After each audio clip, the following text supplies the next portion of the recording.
everyone, welcome back to my channel and today we are going to starting 5-year plans which is a part of planning। ठीक है, planning के ऊपर मेरी already 3 video upload हो चुकी है। अगर आप लोगों ने वो वाली वीडियो नहीं देखी है please visit that video and after that हम लोग 5-year प्लान को समझने वाले हैं। राइट, सो 5-year प्लान क्या होता है? देखो, अब 5-year प्लान की प्लानिंग करने के लिए हमने देखा कि प्लानिंग कमीशन थी।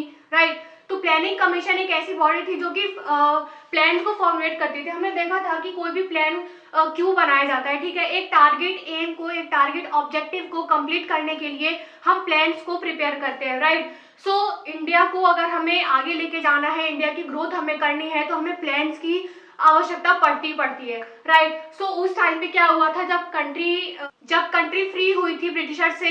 राइट, 1947 आजादी मिल गई थी, तो क्या हुआ था उसके बाद से 1951 से 5-year प्लान जो है वो लागू कर दिए गए थे। Right, bye planning commission. तो प्लानिंग कमीशन एक बॉडी है। राइट, तो प्लानिंग कमीशन 5-year प्लान उन्होंने प्रिपेयर किया था। राइट, तो सबसे पहले हम फर्स्ट 5-year प्लान देखते हैं। सबसे मोस्ट इंपॉर्टेंट गाइस, यहाँ से क्वेश्चन प्रीलिम्स में भर के आते हैं। अगर आप लोग यूपीएससी प्रीलिम्स की तैयारी कर रहे हैं तो ये वाला टॉपिक जो है आप लोग को इम्पॉर्टेंट है। मतलब यहाँ से हर साल जो है क्वेश्चंस वो आते ही आते हैं। राइट, तो प्लीज अगर आप लोग एग्जाम में जाइएगा तो इस वाले टॉपिक को करके जाइएगा। राइट, तो हम समझने वाले हैं फर्स्ट ईयर प्लान के बारे में। सबसे पहले तो इसे हैरो-डॉमर मॉडल कहा जाता है। तो 5-year प्लान जो है वो 1951 से 1956 में आया था। ये प्लान जो है 5 साल का प्लान है, मतलब एक प्लान 5 साल चलता है, तो इसे हैरो-डॉमर मॉडल कहा जाता है। तो इसमें प्रायोरिटी किसे दी थी, मतलब एम क्या था इस फर्स्ट 5-year प्लान का? एम क्या था? तो इसका एम था prioritise give to agriculture. Right, तो किसान है जो एग्रीकल्चर है, खेती को यहाँ पे सबसे ज्यादा मोस्ट इंपॉर्टेंट प्रायोरिटी दी गई थी। राइट, इरिगेशन को दी गई थी। अगर इरिगेशन होगा, इरिगेशन फैसिलिटी अच्छी होगी तो हमारा एग्रीकल्चर भी अच्छा होगा। राइट, सो पावर प्रोजेक्ट दिया गया, प्राइस स्टेबिलिटी और ट्रांसपोर्ट देखिए, अगर कोई भी किसी भी चीज का एग्रीकल्चर हो रहा है, राइट, कोई भी चीज प्रोड्यूस हो रही है तो उसका ट्रांसपोर्ट भी तो करना जरूरी है ना। खेत से लेके और कंपनी तक माल कैसे पहुंचेगा? Through transportation. राइट, तो ट्रांसपोर्टेशन को यहाँ पे स्ट्रॉन्ग करना था। टारगेट ग्रोथ था 2% का और अचीव किया था 3.6%। राइट, तो ये एक सक्सेसफुल प्लान जो है उसे माना जाता है। किसको? फर्स्ट ईयर प्लान को। तो आई होप आप लोग को फर्स्ट ईयर प्लान जो है वो समझ में आया होगा। इसे हैरो-डॉमर मॉडल कहा जाता है। राइट, और इसमें एग्रीकल्चर को, इरिगेशन, पावर प्रोजेक्ट को प्रायोरिटी दी गई थी। अब आते हैं हम सेकंड 5-year प्लान में। राइट, तो सेकंड 5-year प्लान को महालनोबी प्लान भी कहा जाता है। महालनोबी कौन है? महालनोबी जो है वो एक फॉर्मर साइंटिस्ट थे। राइट, तो उन्होंने ही ये प्लान को जो है वो प्रपोज किया। तो इसमें क्या था? Rapid industrialisation. अब देखो, रैपिड इंडस्ट्रियलाइजेशन क्यों, मतलब इंडस्ट्रियलाइजेशन क्यों होना चाहिए? भाई देखो, अगर किसी भी कंट्री की ग्रोथ आपको चाहिए, काफी हाई लेवल पर चाहिए, तो आपको जो है मैन्युफैक्चरिंग सेक्टर को प्रायोरिटी देनी पड़ेगी। मैन्युफैक्चरिंग सेक्टर जिस कंट्री का अच्छा होता है वहां की ग्रोथ जो है वो अपने आप अच्छी होती है। अब आप लोग कहेंगे कैसे? देखिए, मैन्युफैक्चरिंग सेक्टर जो है सब कुछ जो है वो प्राइवेट ओन करती है। राइट, प्राइवेट ऑनर्स रहते हैं वहां पे। तो प्राइवेट ऑनर्स रहते हैं, प्राइवेट कंपनियां रहती हैं, तो वहां पे जब हाई लेवल पे प्रोडक्शन होगा तो वहां पे एम्प्लॉयमेंट जनरेशन होगा। राइट, तो वहां पे क्या होगा कि हाई लेवल ऑफ लेबर्स की डिमांड होगी। राइट, जब लेबर्स की डिमांड होगी तो वहां पे क्या होगा? एम्प्लॉयमेंट जनरेशन होगा, और एम्प्लॉयमेंट जनरेशन होगा तो उससे क्या होगा? पॉवर्टी एलिवेशन होगा। राइट, पॉवर्टी की जब एलिवेशन होगा, राइट, तो इससे क्या होगा? ह्यूमन डेवलपमेंट होगा। सब कुछ जो है वो होता है किससे? Human development. देखो, ये एक साइकिल है। अगर ह्यूमन का डेवलपमेंट होगा, राइट, तो क्या करेंगे? वो इंडस्ट्री में जाके वर्क करेंगे। राइट, तो आप लोग देख रहे होंगे रैपिड इंडस्ट्रियलाइजेशन कितना ज्यादा इंपॉर्टेंट है। ठीक है, तो यहाँ पे टारगेट ग्रोथ रखा गया था 4.5 का और अचीव किया था 4.3%। कुछ परसेंट से हम लोग रह गए थे। राइट, तो ये था हमारा सेकंड 5-year प्लान। अब आते हैं हम थर्ड 5-year प्लान पे, जो कि 1961 से 65 तक था। तो 1961 में क्या हुआ? देखो, सबसे पहले तो थर्ड 5-year प्लान का जो मेन ऑब्जेक्टिव था, मेन एम जो था, वो था सेल्फ रिलायंट, यानी कि सब कुछ अपने अंदर, मतलब सब कुछ अपने आप प्रोड्यूस करना, किसी पे रिलायंट ना रहना, किसी पे डिपेंडेंट ना रहना। ठीक है, अपने आप प्रोड्यूस करना और अपने डोमेस्टिक मार्केट को प्रोडक्शन जब होगा तो डोमेस्टिक मार्केट में डिमांड होनी चाहिए। राइट, तो भाई अपने आप प्रोडक्शन करो और अपने देश के लोग ही डिमांड करेंगे उस पर्टिकुलर चीज का। राइट। तो सेल्फ सफिशिएंट बनना है हमें। थर्ड 5 ईयर प्लान था self sufficient balance regional development but fail due to China war. अब देखो यहाँ पे क्या हुआ था, 1961 से 62 के बीच में ना चाइना वॉर हो गया था, राइट। चाइना वॉर हुआ तो यहाँ पे इंडिया जो थी वो काफी से प्रॉब्लम झेलनी पड़ी थी, राइट। और सेकंड क्या हुआ था, 1965 से 66 के बीच में इंडिया पाकिस्तान वॉर हो गया था। तो 1961 से 65 में क्या हो रहा है कि लगातार 2 वॉर हो गए हैं हमारे चाइना के साथ और पाकिस्तान के साथ। तो इससे क्या हुआ, इसके साथ ही साथ जो है वो नेचुरल क्लैमिटी का हमें सामना करना पड़ा था। उसमें क्या था, ड्रॉट, सूखा पड़ गया था, राइट। फेमाइन की कंडीशन आ गई थी। तो इससे क्या हुआ कि हमारा जो टारगेट ग्रोथ है हम उसे अचीव करने में फेल हो गए, राइट। तो ये मेजर कंडीशन थी कि जिस वजह से हम टारगेट जो है उसे कंप्लीट नहीं कर पाए, जो कि टारगेट था हमारा सेल्फ रिलायंट का और रीजनल डेवलपमेंट को बैलेंस करने का, राइट। सो हम नेक्स्ट आते हैं फोर्थ 5 ईयर प्लान पे, जो कि 1969 से 74 तक, राइट। यहाँ पे एम था growth with stability and progressive achievement of self reliance. तो यहाँ पे जो सेल्फ रिलायंट की बात की गई थी, उस सेल्फ रिलायंट को देखो, एक बात मैं यहाँ पे बता दूं, थर्ड 5 ईयर प्लान जब फेल हो गया, राइट, हम गोल को अचीव नहीं कर पाए, तो इससे क्या हुआ कि 3 ईयर प्लान लाया गया, राइट। तो 3 ईयर प्लान और इसे एनुअल प्लान कहा जाता है, जो कि लाया गया था 1966 से 69 में, राइट। तो यहाँ पे क्या हुआ, डिस्ट्रीब्यूशन ऑफ वेराइटी सीड, देखो यहाँ पे जब हमें ड्रॉट ऑफ फेमाइन का मतलब सामना करना पड़ा नेचुरल क्लाइमेटी की वजह से, तो यहाँ पे क्या हुआ, एग्रीकल्चर को प्रायोरिटी दी गई, यानी कि सीड्स जो है, सीड्स का जो है वो वैरायटी ऑफ सीड्स का डिस्ट्रीब्यूशन हुआ, राइट। और सॉइल कंजर्वेशन हुआ, राइट। जो एग्रीकल्चर की सॉइल्स होती है उसको कंजर्वेशन करना। और प्रोडक्टिविटी, यहाँ पे जब ये सारी चीज की गई ना, तो प्रोडक्टिविटी स्पेशली अगर हम देखें तो राइस और व्हीट के केस में काफी हाई हो गई थी, राइट। तो ये था हमारा 3rd ईयर प्लान। अब आते हैं हम 4th ईयर प्लान पे, राइट। 4th ईयर प्लान जो कि 1969 से 74 तक है। तो इसका एम था growth with stability and progressive achievement self reliance. तो यहाँ पे जो सेल्फ रिलायंस की बात की गई थी उसे 4th ईयर में जो है उसे अचीव करने का टारगेट रखा गया। सो यहाँ पे फैमिली प्लानिंग भी की गई, फैमिली प्लानिंग प्रोग्राम को लाया गया, राइट। तो फैमिली प्लानिंग प्रोग्राम लाया गया और यहाँ पे एक्चुअल ग्रोथ जो था मतलब वो था 3.3 अचीव कर पाए। टारगेट ग्रोथ जो रखा गया था 4th 5 ईयर प्लान में, तो वो था 5.7 का, राइट। सो 5th की बात करते हैं हम। 5th 5 ईयर प्लान 1974 से 79 के बीच में ये 5 ईयर का प्लान लाया गया। तो यहाँ पे 5th 5 ईयर प्लान में गाइस किस पे फोकस किया गया, फोकस किया गया था पॉवर्टी पे, ठीक है, पॉवर्टी एलिवेशन। इस टाइम पे जो था इंदिरा गांधी की गवर्नमेंट थी, राइट। तो पॉवर्टी पे ज्यादा उन्होंने फोकस किया, ठीक है। पॉवर्टी को कम करना है, सेल्फ रिलायंस होना है, खुद आत्मनिर्भर बनना है हमें। तो मोदी जी ने जो लास्ट ईयर सेल्फ रिलायंट की बात की थी वो कोई नई बात नहीं थी, वो हमारे 5 ईयर प्लान में भी टारगेट रखे गए हैं, राइट। तो 20 ईयर प्रोग्राम लाया गया, कौन सी ईयर में, 5th 5 ईयर प्लान में 20 ईयर प्रोग्राम, राइट। 1971 में ये लाया गया था, ठीक है। तो टारगेट ग्रोथ जो था गाइस वो था 4.4 और एक्चुअल ग्रोथ जो था वो 4.8, यानी कि ये भी एक तरीके से सक्सेसफुल प्लान हम कह सकते हैं, क्योंकि यहाँ पे टारगेट से ज्यादा अचीव कर लिया। अब यहाँ पे क्या हुआ कि हाइपर इन्फ्लेशन आ गई, राइट। हाइपर इन्फ्लेशन हो गया और इमरजेंसी लग गई 1975 में। तो इससे क्या हुआ, इसकी वजह से 1978 से 80 के बीच में हमें रोलिंग प्लान लाना पड़ा, राइट। तो रोलिंग प्लान आया। उसके बाद हम बात करते हैं 6th 5 ईयर प्लान की। तो 6th 5 ईयर प्लान जो है वो 1980 से 1985 के बीच में हम लेके आए थे।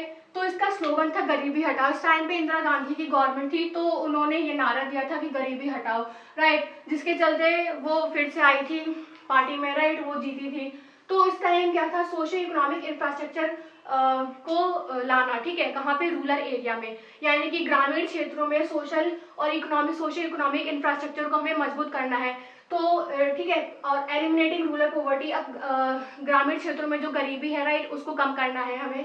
तो इससे क्या होगा, डिक्रीज रीजनल डिस्पैरिटी। से क्या होगा कि जब ये होगा रूरल एरिया में, जब सोशल इकोनॉमिक इंफ्रास्ट्रक्चर आ जाएगा, राइट, पॉवर्टी को एलिवेट कर दिया जाएगा, तो इससे क्या होगा कि रीजनल डिस्पैरिटीज जो है बिटवीन अर्बन और रूरल, तो डिस्पैरिटीज जो है वो कम हो सकेंगी, राइट। तो इस वजह से 6th ईयर प्लान में ये सारे एम रखे गए, ठीक है। अब हम बात करते हैं 7th 5 ईयर प्लान की। गाइस प्रीलिम्स में क्वेश्चंस ना ऐसे ही पूछे जाते हैं कि मतलब आप ये प्लान कोई एक स्टेटमेंट दे देता है, वहाँ की कोई ऑब्जेक्टिव दे देगा, ठीक है, किसी प्लान का ऑब्जेक्टिव दे देता है और नीचे या तो ईयर लिख देगा कि कौन से 5 ईयर प्लान का ये ऑब्जेक्टिव है, ठीक है, एक स्टेटमेंट ऐसा आ सकता है। सेकंड आ सकता है कि वहां पे आपको प्लान दे देंगे और इस प्लान के काफी सारे स्टेटमेंट दे देंगे कि कौन कौन से इसके ऑब्जेक्टिव थे, तो आपको वहां पे मार्क करना है। तो इसके चलते आपको ये वाले जो भी इसके मेजर ऑब्जेक्टिव है, एम है, आप लोगों को इसको याद करना पड़ेगा या फिर माइंड में अपने आपको बैठाना पड़ेगा, राइट। सेकंड, प्लानिंग से जो क्वेश्चन आता है वो एनडीसी के ऊपर आता है, नेशनल डेवलपमेंट काउंसिल, इसके ऊपर भी मेरी वीडियो आ चुकी है, राइट। जो कि बॉडी है प्लानिंग कमीशन नहीं, national development council planning commission का पार्ट है नेशनल डेवलपमेंट काउंसिल, राइट। तो नेशनल डेवलपमेंट काउंसिल के ऊपर मेरी एक वीडियो आ चुकी है, अगर आप लोगों ने नहीं देखी please visit that video, right. तो 7th 5 प्लान में टारगेट ग्रोथ 5.0 रखा गया था और अचीव किया था 6.0, राइट। तो यहाँ पे एम्फेसिस जो दिया गया वो दिया गया रैपिड फूड ग्रेन प्रोडक्शन, यानी कि फूड ग्रेन का जो प्रोडक्शन है उसको इनहेंस करना था, उसकी प्रोडक्टिविटी को इनहेंस करना था, किसमें 7th ईयर प्लान में, राइट। एम्प्लॉयमेंट जनरेशन, ठीक है, एम्प्लॉयमेंट कैसे जनरेट होगा भाई, एम्प्लॉयमेंट जनरेशन होगा, अगेन पॉवर्टी एलिवेट हो सकती है, राइट, ह्यूमन का डेवलपमेंट हो सकता है, ठीक है। तो 1989 में क्या हुआ, बैलेंस ऑफ पेमेंट क्राइसिस हो गया, राइट, बीओपी क्राइसिस हो गया। बीओपी क्राइसिस क्या होता है, जब हमारा एक्सपोर्ट जो है वो कम हो जाए और हम ज्यादा इंपोर्ट करने लगे, दूसरे देशों से हम इंपोर्ट करने लगे और एक्सपोर्ट ना करें, तो इससे क्या होता है कि बैलेंस क्राइसिस हो जाता है, बैलेंस ऑफ पेमेंट हो जाता है, यानी कि पेमेंट का जो है वो बैलेंस नहीं हो पाता, राइट। बैलेंस ऐसे कि जितना हम एक्सपोर्ट कर रहे हैं उतना हम इंपोर्ट भी करें, या जितना हम इंपोर्ट करें उतना हम एक्सपोर्ट भी करें, राइट। तो ये बैलेंस होना चाहिए, राइट। तो अभी हम प्रेजेंट टाइम में बात करें तो हम सरप्लस में चल रहे हैं, राइट। बट उस टाइम पे क्या था कि बीओपी क्राइसिस हो गया था, ठीक है, अब एक्सपेंडिचर ज्यादा हो गया था, इनकम हमारी थी नहीं उतनी इंडिया की, राइट। तो इससे क्या हुआ, फाइनेंशियल क्राइसिस आ गया। अब जब फाइनेंशियल क्राइसिस आया तो आप लोग लिंक कीजिए 8 प्लान में एलपीजी रिफॉर्म लाया गया, यानी कि liberalisation, privatisation and globalisation, right. तो लिबरलाइजेशन, प्राइवेटाइजेशन और ग्लोबलाइजेशन जब रिफॉर्म लाए गए तो इससे क्या हुआ कि यहाँ पे मार्केट बेस्ड इकोनॉमी हो गई, यानी कि प्राइवेट सेक्टर को ज्यादा रोल दे दिया गया, ठीक है। वहां पे सबसे ज्यादा इंपॉर्टेंस दे दी गई प्राइवेट सेक्टर को, राइट। तो उससे क्या हुआ, उससे ये हुआ कि हमारे जो ह्यूमन डेवलपमेंट है, क्या हुआ कि प्रोडक्टिविटी और ग्रोथ जो है वो इंक्रीज हो सकती है, ठीक है। अब देखो एलपीजी रिफॉर्म लाने का ये था कि उस टाइम पे जो है वो इंडिया के पास इतना पैसा भी नहीं था, बस एक हफ्ते के खाने के लिए बस पैसा था इंडिया गवर्नमेंट के पास। तो उस टाइम पे क्या हुआ कि गवर्नमेंट जो है वो वर्ल्ड बैंक, आईएमएफ के पास गई कि हमें भाई कुछ लोन दे दो, राइट। तो भाई सामने वाला बंदा लोन जब ही देता है जब उसको लग रहा हो कि हाँ आप उसे पे कर सकते हो, बट उस टाइम पे इंडिया की कंडीशन ऐसी थी नहीं कि वो पे कर पाए। तो आईएमएफ और वर्ल्ड बैंक ने वहां पे क्या एडवाइस दिया कि आप अपनी इकोनॉमी को ग्लोबलाइज करो, राइट, आप अपनी इकोनॉमी को ओपन करो, right. Open in the sense यानी कि बाहर देश के लोग भी आपके कंट्री में जाके इंपोर्ट एक्सपोर्ट कर सके या फिर आप भी इंपोर्ट एक्सपोर्ट कर सको अच्छे से, राइट। तो ये था हमारा 8 5 प्लान में, राइट। तो आप लोग समझ रहे होंगे कैसे 7 5 प्लान में फाइनेंशियल क्राइसिस हुआ और 8 5 प्लान में हमारा एलपीजी रिफॉर्म आ गए, ठीक है। तो 9 5 प्लान में अब देखो 9 5 प्लान 1997 से 2002 से आया, 2002 के बीच में था हमारा 9 5 प्लान, राइट। तो इसमें कहाँ किसको फोकस दिया गया, इसमें फोकस दिया गया water, education, health service, nutrient and nutrient connectivity, यानी कि यहाँ पे जो है एक तरीके से ह्यूमन डेवलपमेंट के लिए जो चीज इसेंशियल होती है उस चीज पे यहाँ कहीं ना कहीं फोकस दिया गया, right. Education is the most important part of human development, right. So आप लोगों ने ह्यूमन कैपिटल का नाम कहीं ना कहीं सुना होगा, that is very most important topic, right. So control government expenditure. अब 9 5 प्लान में क्या किया गया कि गवर्नमेंट की जो एक्सपेंसेस है यानी कि डे टू डे खर्चे हैं, वीकली खर्चे, मंथली खर्चे या ईयरली खर्चे जो भी हैं उसे कम करना, किसमें 9 5 प्लान में।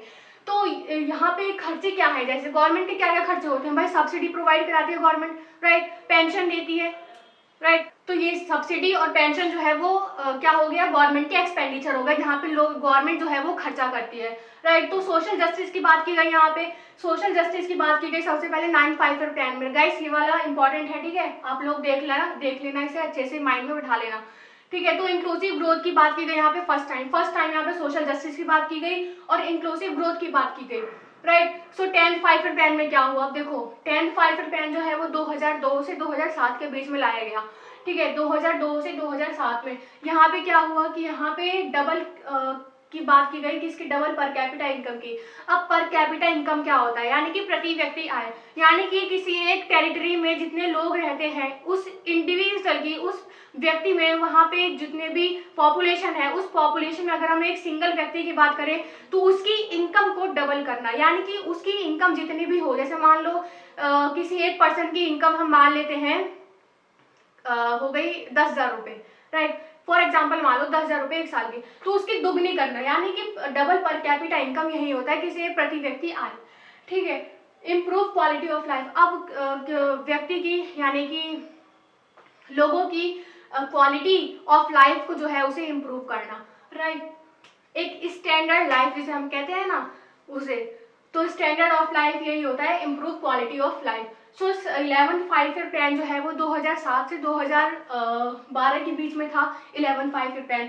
तो यहाँ पे टारगेट ग्रोथ जो रखा गया था वो 10% रखा गया था, बट एक्चुअल ग्रोथ जो हमारी हुई थी वो हुई थी 8% की, राइट। और इसके साथ ही साथ एग्रीकल्चर में जो टारगेट रखा गया था वो रखा गया था 4% का, ठीक है। इसके साथ ही साथ हमारी जो इंडियन करेंसी है, राइट, उसको स्ट्रॉन्ग बनाना था किसमें, 11 5-year प्लान में। अब यहाँ पे क्या हुआ कि फिजिकल डेफिसिट हो गया, फिजिकल डेफिसिट के साथ रेवेन्यू डेफिसिट हो गया, यानी कि गवर्नमेंट के एक्सपेंडिचर जो है वो ज्यादा हो गए हैं उनके रिसिप्ट से, राइट। तो सीधा सिंपल फॉर्मूला है government expenditure minus government receipts, right. तो ये होता है फिजिकल डेफिसिट और रेवेन्यू डेफिसिट, यानी कि यहाँ पे गवर्नमेंट को जो है वो उन्होंने ज्यादा एक्सपेंडिचर कर दिया यहाँ पे। सो 12th 5-year प्लान में 2012 से 2017 के बीच में लाया गया, जो कि लास्ट ही हम मान सकते हैं, ठीक है। जब मोदी गवर्नमेंट आई थी, प्राइम मिनिस्टर नरेंद्र मोदी की जब गवर्नमेंट आई थी ना, तो मतलब रिप्लेस कर दिया गया था, नीति आयोग आ गया, अब तो यहाँ पे प्लानिंग कमीशन को हटा दिया गया है, राइट। तो 12th 5-year प्लान में क्या था, 2022 से 2012 और 2017 के बीच में, तो ग्रोथ रेट जो था वो 9% का था, right. Faster, sustainable and more inclusive growth करना यहाँ पे टारगेट था किसका, 12th 5-year प्लान का। सो गाइस ये हम पढ़ चुके हैं पूरा 12th 5-year प्लान, 12 प्लान थे हमारे 5-year प्लान में, राइट। तो हम 12 के 12 को देख चुके हैं, उसके ऑब्जेक्टिव देख चुके हैं, टारगेट ग्रोथ कितना रखा गया था, यानी कि एम क्या रखा गया था, राइट, और एक्चुअल में ग्रोथ हमारी कितनी हुई थी, तो ये चीज भी हम देख चुके हैं, राइट। तो अगेन मैं कहूंगी कि प्रीलिम्स का काफी इंपॉर्टेंट टॉपिक ये हो जाता है, हर साल यहाँ से क्वेश्चन जो है वो आते ही आते हैं। 5-year प्लान हो गए, नेशनल डेवलपमेंट काउंसिल हो गए, प्लानिंग कमीशन हो गई, प्लानिंग कमीशन के कंपोजिशन हो गए, राइट, एनडीसी के कंपोजिशन हो गए, राइट। तो ये सब जो है ना काफी इंपॉर्टेंट टॉपिक है, यहीं से क्वेश्चन जो है वो प्रीलिम्स में उठ के आ जाते हैं। सो गाइस तब तक के लिए थैंक यू सो मच।